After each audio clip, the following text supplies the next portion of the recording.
every single woman is going to be so different in what they need. I would be doing you a disservice if I said, just take a multivitamin, because that's not necessarily what you need. I don't know what's happening inside your body, especially if I'm not working with you. I don't want someone wasting money or wasting their time on supplements that aren't going to move the needle. Hello, welcome back to another episode of She's in Sync. Today we are talking about supplements and what supplements in general you should be focusing on when it comes to preparing to transition off of birth control. And this was inspired by a lot of conversations I've been having in the DMs and discovery calls with potential clients, because a lot of women are understanding and learning and more educated on the fact that birth control is a major vitamin and mineral depleter. It depletes crucial vitamins and minerals like A, C, and D and E, as well as magnesium, selenium, zinc, B vitamins, so much more.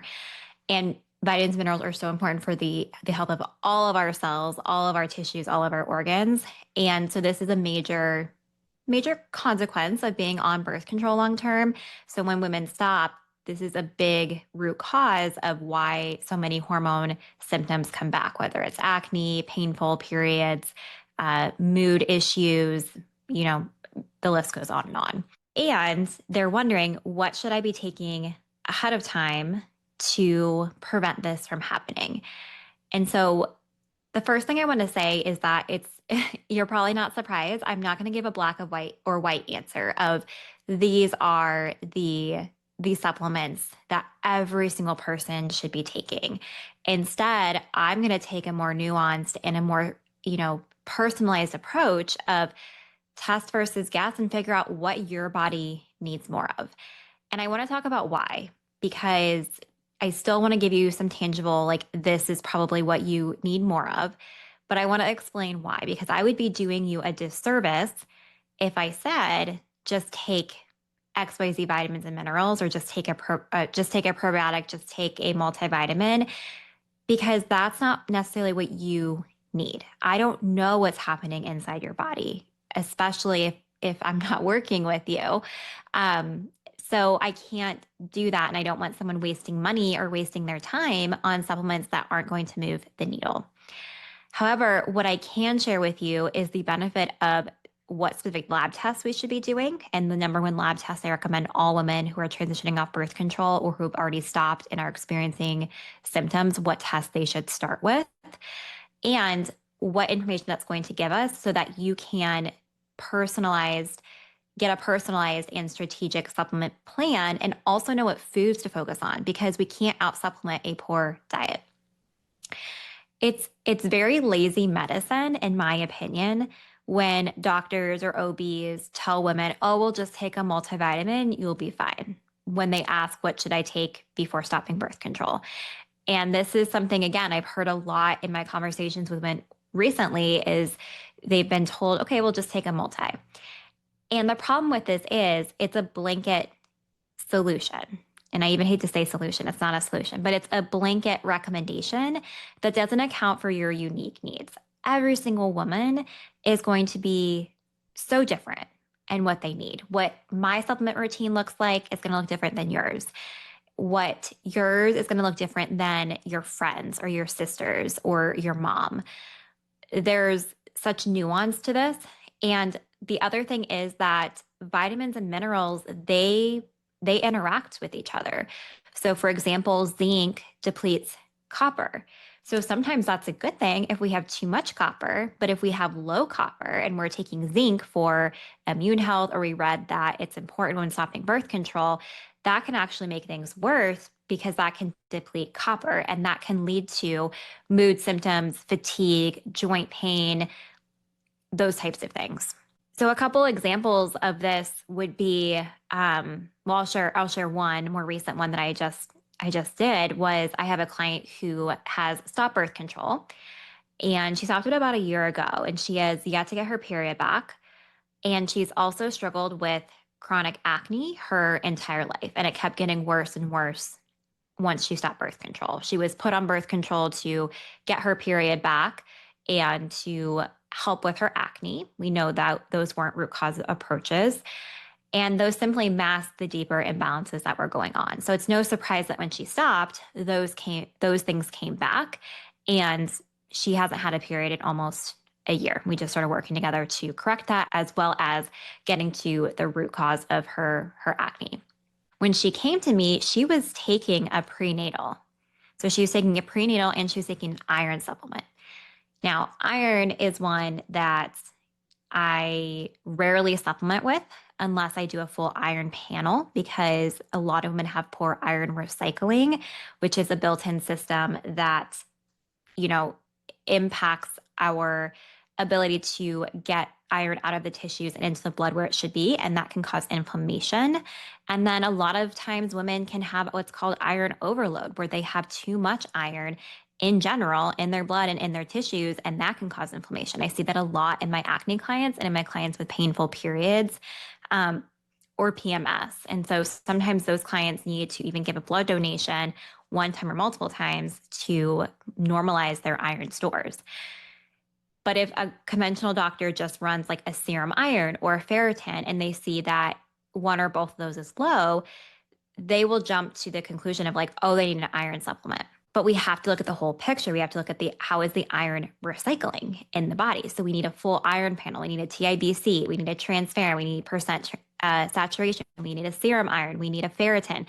We need vitamin A. We need copper. We need all of that information, because those are cofactors to helping with the iron recycling. All that being said, she was someone who, despite taking those supplements, she was deficient in iron, is deficient. And she's very depleted in vitamins and minerals in general. So this is step number one, is instead of thinking about supplements, I want you to think about, am I eating enough? Because you can't out-supplement a poor diet. This particular client has a history of disordered eating. She has since recovered from that, but she lives a pretty stressful life and she's burning through minerals very quickly because of that. And she still is, not purposely, but she's under eating. And we identified that pretty quickly in her assessment. So I worked with her of like, how can we get more nutrition in you through foods? Because that's going to be the biggest bang for our buck versus just focusing on supplements. That's like, trying to patch a leaky hole with tape, like it might do something for a little bit, but it's not going to work long term. We need to patch that. And so she was really depleted in a lot of things despite taking a multivitamin. And that's a huge root cause of her acne. And we also want to look at not only diet, but stress, because like I said, stress burns through minerals very, very quickly, specifically magnesium. So even though her prenatal had magnesium in it, it wasn't enough. So I switched her prenatal to a more nutrient dense one that I really like. And then we ended up adding another magnesium on top of that, as well as some other targeted supplements to hit the specific vitamins and minerals that she was really depleted in that are important for skin health and hormone health. So that's an example of a multivitamin wasn't enough for her. And it was just a blanket statement, but it really wasn't doing anything for her. And her iron was still low despite there being iron in her prenatal and despite there being iron in her iron supplement, obviously. We also need to consider, how is your body absorbing vitamins and minerals? And this is where gut health comes into play. If you have low stomach acid, for example, you're not going to be, no matter how much nutrition you get from food or how much nutrition you get from supplements, you're not going to be absorbing those nutrients from those things if you have low stomach acid. And stress depletes stomach acid. Birth control negatively impacts stomach acid and dysbiosis in your gut. And gut pathogens like H. pylori inhibit stomach acid production and make it a less acidic environment, which can negatively impact nutrient absorption. So again, looking a layer deeper, we need to look at nutrition and we need to look at digestion as well for prepping to come off birth control, even before we get to the supplement conversation. So I just wanted to preface and say that. And this isn't women's fault. If you're someone who's listening to this and you're like, oh, well, I was just taking a prenatal, or I thought my multivitamin was enough, or that's what my doctor told me, that is okay. Like, that is better than nothing. And that's how conventional medicine oversimplifies things of like, take this cookie cutter pill and just see what happens. It's like, no, we need to, we need to dive deeper. Women deserve answers that are customized to fit their unique body and their unique needs. So, common nutrient depletions from birth control: B vitamins, magnesium, zinc, selenium, and some of those vitamins and minerals I mentioned, like A, D, E, etc. We talked about how the pill also negatively impacts gut health and mineral balance. It also negatively impacts detoxification pathways, which can lead to acne, bloating, fatigue, and mood disturbances as well. So, yes, replenishing those minerals is important and those vitamins is important, but we have to be strategic and not just throw another random supplement at it. It's like, putting together a piece of a puzzle. If you just dump a bunch of random pieces on the table and hope that everything fits where you want it to fit, but you don't know and you don't have the pieces that are actually missing from your puzzle picture, they're not going to click together. Versus if you have all the pieces and they fit together seamlessly based on what your body needs, it all will click. And how do you know what your body needs, or how do you know if you're absorbing vitamins and minerals? I will always say test, don't guess with this. And it's not about a trendy supplement, quick fix. That's another thing too. There's lots of hormone balancing supplements. There's lots of skin supplements. There's lots of gut supplements out there. But is that what you actually need? Overdoing one nutrient could quietly deplete and imbalance another one, causing different symptoms. So I want to dive into that a little bit more before we get into testing. As I said before, nutrients are synergistic.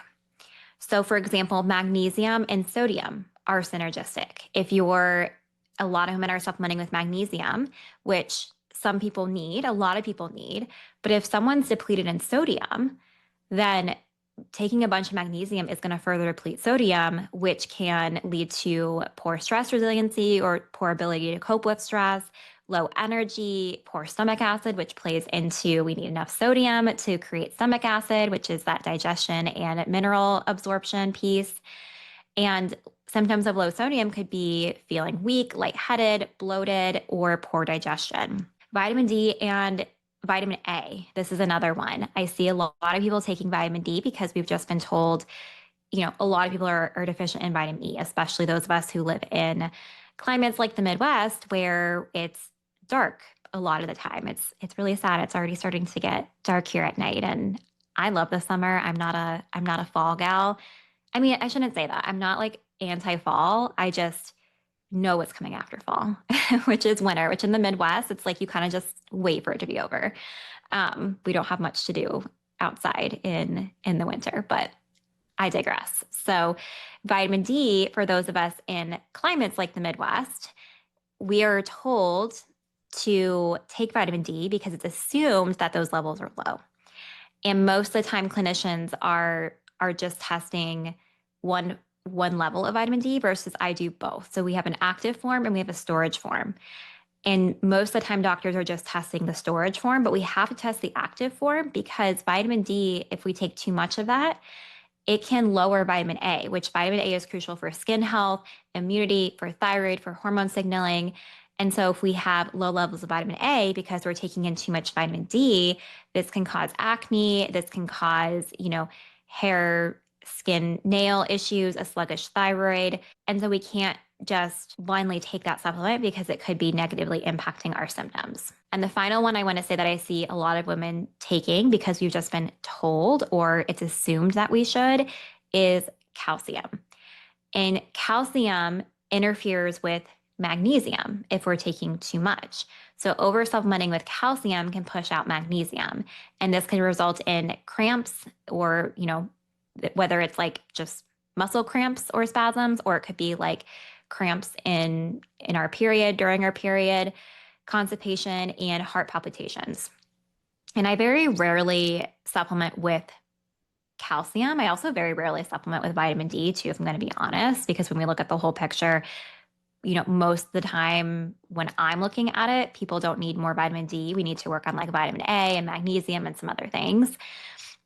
But calcium is one where I don't do a calcium supplement. I would do pearl powder and or calcium rich foods more often, which plays hand in hand. A lot of women are eliminating dairy because they've been told that it's bad for them or it causes skin issues or it's not healthy or yada, yada, yada, it causes digestive concerns. But listen to last week's episode if you haven't yet, where I talk about how elimination diets are not a fix for acne. And it kind of dives into, even if acne is not your main symptom, it talks about how elimination diets really aren't getting to the root. They're not solving the deeper problem of what's happening underneath the surface, because most of the time it's not the food. I would rather someone incorporate more dairy rich foods and get comfortable with that. And if they can't tolerate that, we will do easier to digest forms and look deeper into, okay, do you have dysbiosis? Do you have low stomach acid? What's going on that's causing you to have an issue with dairy if it's not a true allergy or intolerance, which a lot of the time it's not. Or I'll have them do pearl powder, which is a whole food form of calcium, because artificial calcium can get stored in the tissues. It can, tamp down magnesium. It has a lot of interference in the body, and it's just not a good form. It's just not a good usable bioavailable form of calcium. So if you're taking calcium because your mom has osteoporosis, your grandma has osteoporosis, or, things like that, again, I would encourage you to focus on food sources first. Weight-bearing exercises is going to be so helpful, as well as other real food forms of calcium like pearl powder. And you can add those into your mineral mocktails. So nutrients don't work in silos. Just to wrap up this section, they work together like an orchestra. And if one is too loud, the whole performance is off. So a smarter approach is the testing and the personalization. And I really like to use an HTMA test for this because it's a lot more useful and gives a lot more data than blood work, because it's showing us what's happening inside the cell, and certain minerals like potassium, 90% of its activity is inside cells. And it's also showing us a 3-month period versus blood labs just show that moment in time. And that can vary considerably depending on the time of day, what you had to eat or not eat, what you ate the night before, what your stress looks like that day. And so there's just a lot more variability versus the HTMA, which is a sample of your hair, and it shows a larger piece of the puzzle, a larger history versus one moment in time. The HTMA also gives us valuable insight into not only your mineral reserves, but also your stress load, detox capacity, if there's any toxic metals causing, inflammation, and early hormone patterns. So it gives us insight into adrenal function and thyroid, which are key players in hormone balance overall. So it helps you get clarity on the right supplements and get the right plan and what foods to focus on. If your digestion needs support to absorb those nutrients versus just having a supplement graveyard, which I've been there. I've totally done that.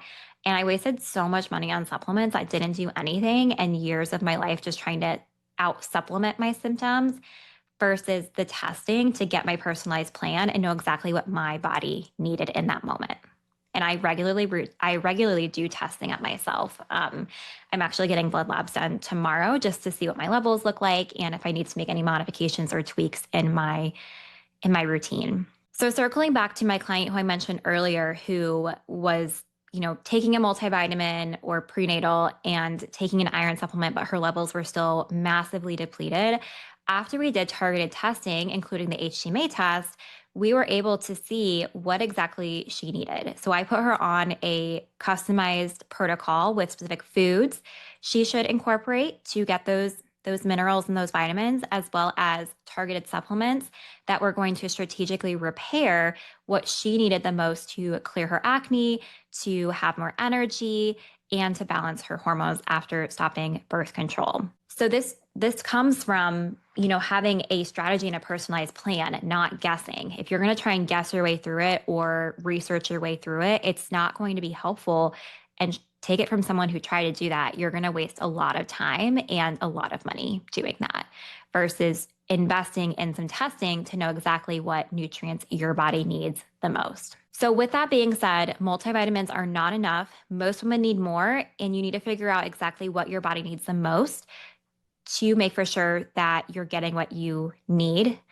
And nutrients work in synergy. You need targeted root cause support, and blindly supplementing could actually make your symptoms worse when coming off of birth control. If you are interested in getting the HTMA test done and getting a personalized protocol that is tailored to your unique needs and what your body needs the most, then I invite you to get into the birth control reset. This is my completely self-paced program where you get a HTMA test sent directly to your house. You take a small sample of your hair and send that off to the lab. And once I get the results back, I will send you a personalized protocol with clear step-by-step directions and plan with foods to incorporate based on your results, supplements to incorporate, lifestyle modifications to consider to help, as well as a video review of your HTMA results so that you have a clear understanding of what you need and why,